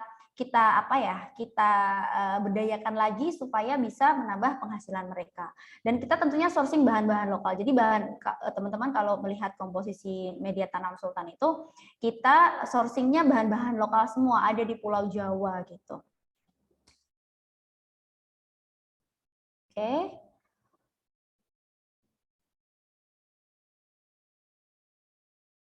Nah, unique selling point-nya Metan Sultan apa sih Mbak dibandingkan dengan media tanam lain gitu kan? Waktu awal kita sebelum meluncurkan produk kita memang riset market dulu ya, market riset dulu. Nah, salah satunya tuh merisetkan diri sendiri dengan praktek yang sudah dilakukan selama 3 tahun terakhir dari 2016 ya. Nah, waktu itu saya mencoba bercocok tanam menggunakan media tanam yang over the counter yang sudah ada readily available biasanya itu berat gitu. Kenapa kok berat? Padahal saya tanamannya cuma dikit, ya, ada di balkon. Saya bercocok tanamnya di balkon. Jadi saya ketika mau menyiram itu harus bolak-balik kamar mandi, balkon, kamar mandi, balkon tuh berkali-kali dan itu berat gitu kan. Nah, itu satu masalah ada. Berarti kita membutuhkan media tanam yang ringan gitu. Akhirnya di sini kita menyebutnya media tanam tanpa tanah. Sebenarnya tanahnya itu ada di dalam bentuk hidroton itu, dalam tanah kompak ya. Tapi kan karena bentuknya lain, maka kita sebutnya tanpa tanah gitu. Sehingga ringan. Jadi ini solusi dari masalah nomor 1, yaitu ketika kita melakukan urban gardening, kita harus angkut-angkut pot gitu ya. Kalau misalnya kesenggol jatuh itu kan kemana-mana kalau yang ada tanahnya, kalau ada yang komposnya. Kalau ini ketika kesenggol jatuh, karena bahan-bahannya itu ringan dan juga tanpa tanah, maka membersihkannya mudah, ngangkutnya juga gampang. Kita menggunakan bahan-bahan lokal, jadi insya Allah sustainable ya, beberapa bahan tadi termasuk sekam. Lalu mudah digunakan seperti tanah biasa saja. Jadi untuk 1 karung media tanam sultan itu bisa digunakan ke dalam beberapa pot langsung tanpa dicampur apa-apa lagi. Harga juga bersaing, kami melakukan riset juga mengenai harga, jadi bisa bersainglah dibandingkan dengan media tanam lainnya. Mudah dipesan karena kami sudah terintegrasi dengan beberapa loka pasar utama di Indonesia, ada Tokopedia, Shopee, Bukalapak, dan lain sebagainya. Dan yang jelas kita ada free jasa konsultasi. Jadi ketika teman-teman membeli media tanam sultan, kita akan memberikan assistance ya dari awal, cara pemakaian, cara siram, lalu bagaimana kalau ada troubleshooting-nya ketika tanaman seperti ini atau seperti itu berdasarkan praktek selama ini. Lalu strategi pemasarannya bagaimana, Mbak? Nih, untuk informasi, Metan Sultan tuh baru ya, baru akan 1 tahun. Jadi dari 2020 ya, 2019 akhir tuh kan mulai pandemi ya, 2020 itu pandemi sudah sampai di Indonesia, kita mulai 2020, nanti akhir tahun ini kita akan 1 tahun, jadi masih baru sekali. Nah, strategi pemasarannya apa? Yang pertama, kalau saya sebagai dosen di Fakultas Hukum pasti akan mendaftarkan merek dulu, jadi mending ribet di awal pemberkasannya daripada nanti ribet di akhir kan, udah jadi sengketa. Jadi pada saat ada media tanam sultan, yang kita lakukan pertama kali saya dan juga tim kebun sultan itu mendaftarkan merek. Dan benar ternyata pendaftaran merek itu lumayan lama ya, kita daftar di awal tahun ketika berdiri Metan Sultan sampai sekarang belum selesai gitu. Tapi at least sudah mendaftar keduluan kan. Dan untuk merek itu kan first to file ya prinsip yang digunakan. Jadi kita menggunakan itu. Jadi ketika sudah daftarkan merek kita sudah agak sedikit nyicil lega lah gitu. Sambil menunggu hasilnya tentunya ya. Lalu yang kedua media sosial, kita menggunakan Instagram sebagai main media sosial, kita banyak berinteraksi dengan konsumen, calon konsumen juga, dan juga penghobi tanaman. Dan di situ kita banyak memberikan tips dari apa yang telah saya dan tim lakukan untuk merawat tanaman, termasuk bagaimana cara menggunakan media, cara menaruh tanaman yang betul, sinarnya sesuai kebutuhan itu bagaimana. Lalu kalau indoor itu kan treatmentnya khusus, jadi harus di rolling keluar setiap berapa minggu sekali, itu beberapa ada di Instagram kami. Lalu kami juga menggunakan Linktree untuk memudahkan pelanggan. Jadi untuk pesanan, lalu konsultasi dan lain sebagainya, itu calon konsumen bisa langsung ke page Instagram kami, di situ ada Linktree, tinggal diklik, nanti sudah ada keluar, nanti bisa saya tunjukkan. Itu ada konsultasi, ada pemesanan, admin, lalu marketplace, semua ada di situ. Jadi kita memudahkan konsumen intinya. Namun beberapa konsumen pun literasi digitalnya tuh belum terlalu bagus. Jadi kalau kita bisa memberikan instruksi bahwa link ada di bio itu beberapa belum nangkap itu. Jadi beberapa langsung order manual lewat DM ataupun WhatsApp, itu kami layani juga gitu, tidak masalah. Jadi kami tidak menolak, rezeki jangan ditolak. Jadi kalau ada yang DM ya udah nggak apa-apa, kita layani, kita forward ke admin. Lalu Google Map dan bisnis ini penting sekali. Karena kenapa? Beberapa konsumen lokal yang di Jogja itu menggunakan menggunakan servis instan seperti GoSend atau GrabSend ataupun macam-macam itu. banyak sekali. Nah, itu akan memudahkan konsumen ketika mereka tidak usah menulis alamat lengkap, tapi langsung namanya. Jadi mendaftarkan Google Business kita dalam Google Map itu sangat penting sekali. After sales support juga, jadi konsumen diberikan kesempatan untuk bertanya, konsultasi mengenai tanamannya, troubleshooting, dan lain sebagainya itu bisa. Dan kerjasama dengan jasa ekspedisi dan juga jasa pembayaran seperti postpay itu tadi. Itu memudahkan dari sisi owner dan juga dari sisi konsumen. Lalu yang terakhir, ini tips cuan bersama teman. Awalnya saya juga deg-degan karena partner bisnis saya itu adalah teman dekat saya gitu ya, dan suaminya gitu. Jadi gimana nih caranya nanti alih-alih malah jadi sumber pertengkaran gitu. Jadi kita memang harus saling berkompromi. Tapi yang pertama kita itu tadi ya, science based. Jadi berdasarkan riset pasar, quiz survei, kita menemukan masalahnya, kita selesaikan bersama, kita menentukan produknya, kita daftarkan mereknya. Lalu yang paling penting kita menerima masukan dari konsumen nih, apa yang kurang, apa yang perlu ditingkatkan. Nah, beberapa konsumen itu mereka ini memberi masukan mengenai packaging ya, packaging yang belum sustain tadi yang plastik. Jadi kita masih mencari alternatifnya. Lalu kita perkuat online base juga, yang kita transaksikan ke offline base. Jadi kita sering ikut pameran, terus kita ada beberapa reseller di beberapa kota. Sekarang Mbak Tan Sultan juga sudah ada di luar pulau ya, di Kalimantan, di Sulawesi, di Sumatera sudah ada. Kita juga melakukan titip jual ke beberapa plant shop yang memang sudah lebih terkenal dan well established karena kita pemain baru, dan pastinya selalu belajar. Jadi learn from the expert gitu. Sepertinya itu Mbak Alia, apa yang bisa saya share mengenai kebun sultan, itu dari segi media tanamnya. Jadi kita mencoba untuk sustainable dari bahan dasarnya dan juga dari packagingnya, di mana kita masih mencari best practice sampai sekarang ini. Lalu yang kedua, untuk tanamannya sendiri, kita juga kadang menjual tanaman nih teman-teman. Jadi bisa juga dilihat ya di Instagram @kebunsultan. Karena kadang-kadang kita menjual tanaman hasil dari tanian kita sendiri gitu. Kita kan R&D-nya, jadi selain di menawarkan produk, kita R&D sendiri ya. Kita menggunakan media tanam sultan ini bisa untuk tanaman apa saja, lalu maksimal untuk bisa tumbuh maksimal itu untuk tanaman jenis apa, bisa tidak untuk tanaman jenis lain. Kita R&D terus-menerus nih Mbak. Jadi hasil R&D-nya itu karena bersisa ya dari tanaman induknya, biasanya kita akan jual di situ. Begitu. Mungkin nanti kita bisa lebih ke diskusi saja oleh teman-teman di sini yang mau tanya satu atau dua hal dan lain sebagainya, bisa di sesi diskusi. Oke, untuk waktu saya kembalikan ke Mbak Alia. Silakan Mbak Alia. Terima kasih Mbak Tika. Oke, sekarang kita mau sesi tanya jawab sambil menunggu teman-teman mungkin ada yang mau tanya ya. Saya ada dua pertanyaan nih, satu mungkin buat Mbak Rina atau Mas Sidi. Jadi bisa dibilang kan Kebun Sultan ini juga salah satu UMKM di Jogja gitu. Nah, mungkin bisa kasih tips juga kalau misalnya akses ekspor nih, kemungkinan kalau Mas Didi kan tadi lebih ke spices ya. Nah, kalau peluangnya masih sama-sama agro tapi beda, itu seperti apa step-stepnya? Jadi mungkin buat teman-teman yang mungkin join di sini juga punya usaha di bidang pertanian, bisa kasih tips-tips, maksudnya itu biar ada pandangan, kalau mau ekspor itu ini yang harus aku persiapkan gitu, standarnya harus seperti apa misalnya. Nah, itu pertanyaan untuk Mbak Rina atau dan juga Mas Didi. Kalau untuk Mbak Tika lebih ke tantangannya nih Mbak, ini kan bisa dibilang yang namanya usaha apalagi di bidang pertanian, mungkin juga membuka pasarnya, memperkenalkan produknya itu kan biasa ada tantangan tersendiri. Nah, kira-kira apa tantangan dan bagaimana solusi dari Mbak Tika untuk ya mengovercome challenges-nya itu? Gitu. Oke, mungkin dari Mbak Rina dulu deh sama Mas Didi perihal ekspor nih. Baik, terima kasih Mbak Alia untuk pertanyaannya.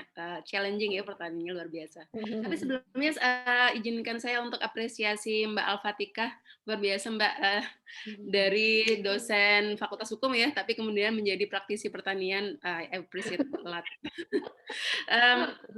Dan bisa jadi mungkin Mbak Al-Fatikah next step-nya Kebun Sultan ingin ke skala ekspor juga mungkin. Mungkin Mbak, ya insya Allah. Baik, luar biasa. Mbak Alia, kalau kita bicara naik kelas ya untuk pengusaha apapun ya, baik di pertanian maupun UMKM pada umumnya. Kalau kita sudah punya visi untuk ekspor kan sebenarnya ini sudah naik kelas ya untuk naik level. Maka ya memang kita harus perkuat, pertama adalah jejaring, networking. Ada beberapa cara atau beberapa jalan untuk kita bisa mengakses ke pasar di global, dan misalnya caranya itu adalah misalnya dengan dinas perindustrian dan perdagangan terkait menjadi binaan mereka. Itu salah satu cara. Cara yang lain, kita sekarang sudah banyak sekali sebenarnya komunitas-komunitas untuk eksportir. Itu juga bisa kita masukin. Dan yang lainnya misalnya langsung terhubung dengan enabler atau memang mereka yang menjadi bridge untuk ke akses pasar global. Itu yang kunci pertama menurut saya adalah kita perkuat dulu networking-nya atau jejaringnya. Tapi internally kita juga harus pastikan bahwa produk kita secara quality assurance itu memang sudah meet the need atau meet the requirement dari standar produk di luar negeri. Itulah mengapa kita harus pelajari betul, misalnya kita mau menembus pasar Eropa. Sebenarnya persyaratan di Eropa itu apa saja untuk misalnya phytosanitary dan phytohygienity produk, dan ini semua insya Allah sebenarnya sudah ada informasinya di internet. Yang lain tentu saja ada alternatif cara untuk bisa menembus pasar global tanpa komunitas. Itu yang pernah dilakukan oleh kolega kami, teman kami, adalah dengan blasting email ke embassy. Itu real pernah dilakukan oleh teman kami, berbekal meng-email misalnya ke embassy di US, ke embassy di India, di Cina, di beberapa negara, memperkenalkan produknya, menceritakan tentang story produknya, lalu kemudian ibarat menebar jala, insya Allah akan ada saja yang kemudian bisa memberikan feedback, lalu kemudian menghubungkan dengan seller di luar negeri. So I think it's just a matter of willingness ya, kalau memang misalnya kita sudah niat, kita ingin naik kelas untuk menembus pasar global, saat ini sangat banyak sebenarnya platform yang bisa membantu ke arah sana. Itu yang dari saya. Mungkin Mas Didi mau menambahkan. You're one of the enabler, right? Yeah. Hi, Mbak Alia. Thank you for the question. Itu sangat menarik ya buat saya. Maaf saya tidak pakai rapi seperti Mbak Alia dan teman-teman. It's still harus masih mandi because Mbak Rina belum dari jam 5 pagi udah ganggu saya. But the main thing is, jadi gini, yang dikatakan Mbak Rina itu sangat betul untuk data-data yang bisa di-download. Karena dari DG Agri di Eropa itu dia tiap minggu mengeluarkan dokumen dan aturan terbaru yang bisa kita pelajari dan memenuhi daripada standar dan harapannya mereka. Tahu nggak kenapa dia diupdate tiap 2 minggu? Karena mereka nggak ada kerjaannya. I mean, bukan nggak ada kerjaan profesional. I mean, they're only scientists and they do the science based on science. Jadi mereka nggak punya real playground di Indonesia apa yang harus kondisi, dan itu tidak ada skill untuk enable mereka untuk memahami secara struktural. Jadi mereka itu lebih di sini lebih kepada microscopic overview. Nah itu misalkan kandungan ash, kandungan dan sebagainya. Dan itu yang menjadi referral mereka untuk menulis sebuah dokumen standar. Yang kedua yang menurut saya sangat penting, setuju harus banyak terhubung sama international communities. Coba banyak diskusi atau berteman dengan diaspora, karena diaspora itu sangat rindu sekali sama produk dari tanah air, dari kerupuk, bahkan salak itu jadi rebutan. Ya. Jadi sehingga kalau punya teman-teman ada keinginan untuk bisa terhubung dengan diaspora, dimanapun itu berada, di Malaysia hingga ke Belanda, itu sangat potensial untuk jejaring. Ketiga, dari Kementerian Perdagangan itu juga punya sekolah pelatihan ekspor, itu harganya 1,5 juta. But the thing is, yang kalian harus pahami bahwa rata-rata pihak buyer dari Eropa maupun dari Amerika itu lebih senang bekerja sama dengan mereka yang sudah memiliki koperasi, karena lebih reliable daripada individual approach atau pada mereka yang masih berjuang secara sendiri. Jadi kalian di sana Indonesia bisa membentuk koperasi, kelompok tani upgrade dan dibantu sama UMKM. Di sini ada timnya ya, untuk tim koperasi dan UMKM. Jadi bentuk itu dulu, karena itu harus menjamin dari sisi produk traceability di kemudian hari. Jadi kalian bisa verified. Jadi banyaklah aspek-aspeknya yang harus bisa kalian penuhi, tapi yang penting di awal mulanya itu kalian punya semangat, the will to improve-nya itu dulu. Oke. Itu dari saya. Dan makasih to be willing to diganggu dari jam 5 pagi. Ya, aku bisa mandi ya sekarang ya. Belum. Oke, terima kasih Mas Didi dan juga Mbak Rina untuk sharing-sharingnya. Ternyata memang masih banyak PR yang harus dilakukan. Tapi intinya sih mungkin step awal gimana caranya teman-teman tuh pokoknya bikin produk dulu deh gitu. Ya kan, R&D dulu, yang penting usaha dulu gitu, baru mau itu level up ke global dan lain sebagainya, itu nanti along the way lah, bisa sambil di jalan gitu. Oke, nah gimana Mbak Tika nih? Balik ke Mbak Tika lagi. Untuk pertanyaan yang kedua, tantangan sama how to overcome-nya itu gimana nih, Mbak? Oke, thank you banget Mbak Alia untuk pertanyaannya. Kalau dari segi tantangan sih Kebun Sultan masih bergulat di ini sih, dari segi semacam packaging, terus gimana kita memberikan opsi ongkir terbaik untuk konsumen, itu masih menjadi masalah. Karena kan kalau media tanam itu kan kalau orang tuh beli nggak cuma 1 kilo 2 kilo ya, tapi in bulk gitu. Jadi biasanya ada yang 20 kilo, 40 kilo gitu. Jadi kita sih masih ada tantangan di situ karena opsi untuk ongkir murah itu masih sedikit ya. Dan sekarang konsumen di Indonesia itu, konsumennya media tanam Sultan itu sudah sampai NTB, NTT, Kalbar, bahkan Papua gitu. Jadi kadang tuh saya tuh nggak enak sama konsumen ketika mereka tuh beli harga ongkirnya itu lebih mahal daripada harga media tanamnya dan mereka tetap beli gitu. Jadi nggak tahu ya, mungkin dari teman-teman ini juga suatu masalah yang bisa diselesaikan mungkin dari teman-teman di sini yang mempunyai usaha jasa ekspedisi dan sebagainya. Gimana sih caranya untuk memberikan opsi ongkir murah gitu ke seluruh Indonesia gitu. Jadi opsinya biar lebih banyak. Itu pertama, Mbak. Lalu yang kedua adalah biasanya masalah troubleshooting. Beberapa orang-orang yang mencintai tanaman atau penghobi itu masih heran dengan produk media tanam tanpa tanah gitu. Mbak, ini beneran bisa hidup Mbak tanpa tanah gitu kan.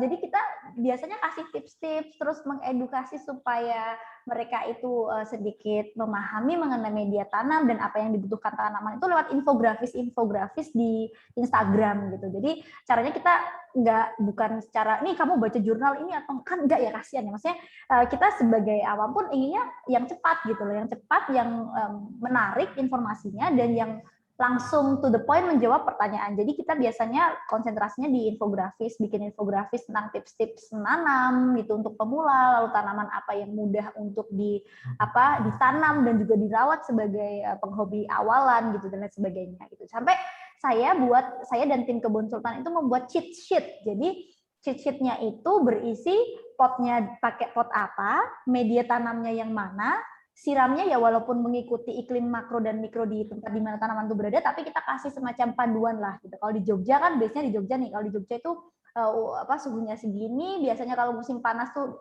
siramnya seminggu berapa kali, kalau musim hujan tuh seberapa kali gitu. Jadi itu sih 2 tantangan terbesar Kebun Sultan sekarang ini Mbak Alia. Dan yang ketiga yang disebut Mbak Rina tadi, mungkin untuk level up ya, untuk go ekspor itu ada Mbak di pikiran kita. Cuman kalau ekspor tanaman hias itu kan sudah banyak ininya ya, ahlinya, lalu memang kelompok-kelompok yang lebih expert. Tapi untuk media itu kita masih kesulitan. Jadi mungkin kalau Mbak Rina sama teman-teman di sini ada kontak gitu diaspora di Eropa ataupun di Amerika yang memang tertarik untuk mengimpor media tanam dari Indonesia, mungkin bisa Mbak dikonekkan ke kami gitu. Thank you Mbak Rina, Mbak Alia. Yuk. Oke, terima kasih banget. Wah, pokoknya hari ini luar biasa banget. Narasumber kita ada Mbak Sasa, Mbak Rina, ada Mas Didi juga, ada Mbak Tika juga. Pokoknya lengkap deh kita membahas tentang percuanan secara di industri pertanian atau pertanaman lah ya. Oke, nah kalau gitu terima kasih sekali lagi untuk para narasumber hari ini.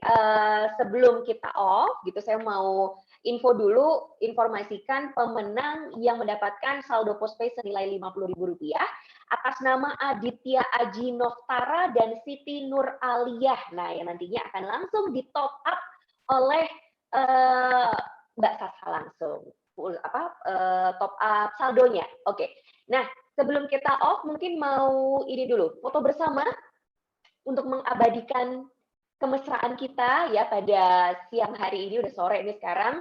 Oke, nanti tim kami mau foto. Jadi silakan teman-teman dibuka kameranya. Yang lagi goler-goler di atas kasur mungkin bisa cari sudut-sudut tertentu gitu. Oke, dibuka. Wah. Dibuka kameranya. Ya, yang kelihatan seharian belum mandi mungkin. Atau yang masih pakai baju rumah, ya kan? Oke, kita cek dulu. Beberapa masih ditutup kameranya, silakan teman-teman dinyalakan kameranya, kita foto bersama.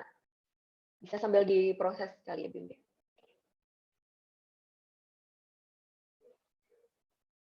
Oh ya, udah kayak foto box.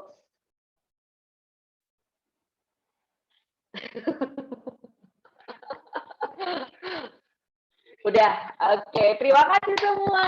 Selamat sore, sampai jumpa lagi. Mohon maaf kalau ada salah-salah kata. Thank you banget sekali lagi untuk para narasumber kita yang luar biasa pada siang hari ini. Kita ketemu lagi di webinar-webinar selanjutnya. Wassalamualaikum warahmatullahi wabarakatuh. Sampai jumpa. Terima kasih Mbak Alia, terima kasih Mbak Tika. Terima kasih Mas Abim.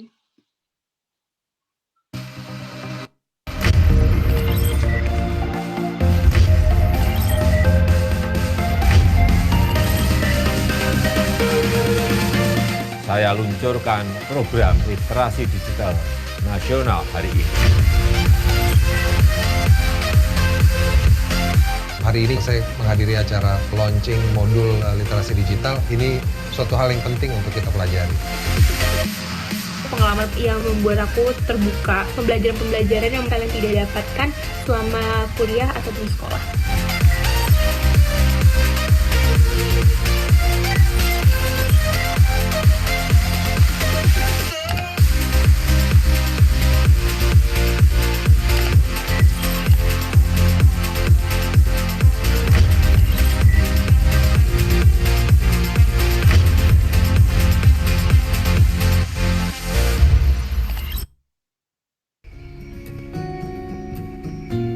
Saya, Gusti Kanjeng Ratu Bendoro, founder dari Rejayu Indonesia, minuman herbal alami untuk menjaga kesehatan dan stamina tubuh.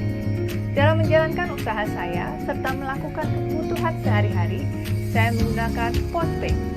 Bisa buat bayar tagihan, beli produk, hingga transfer.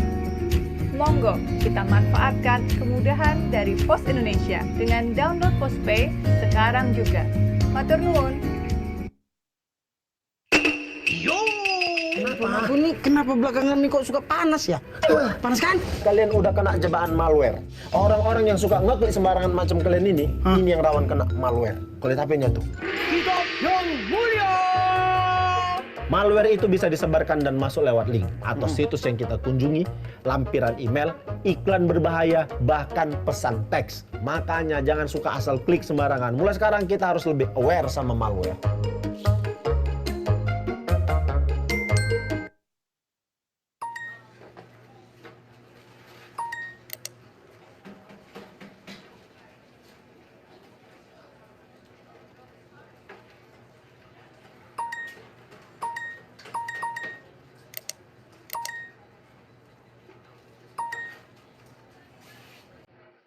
Check this one out. Check this one out. Check. Aduh, orangnya lucu kaya. Waduh, oleh teman-teman dia disebut si tembem dan gendut. Tembem gendut, tembem dan gendut, tembem dan gendut tembem gendut. Abut tidak tahan kuping ditutup. Mungkin kalau bisa pasti di sekrup. Mulut komat kami kembang kuncup. Abut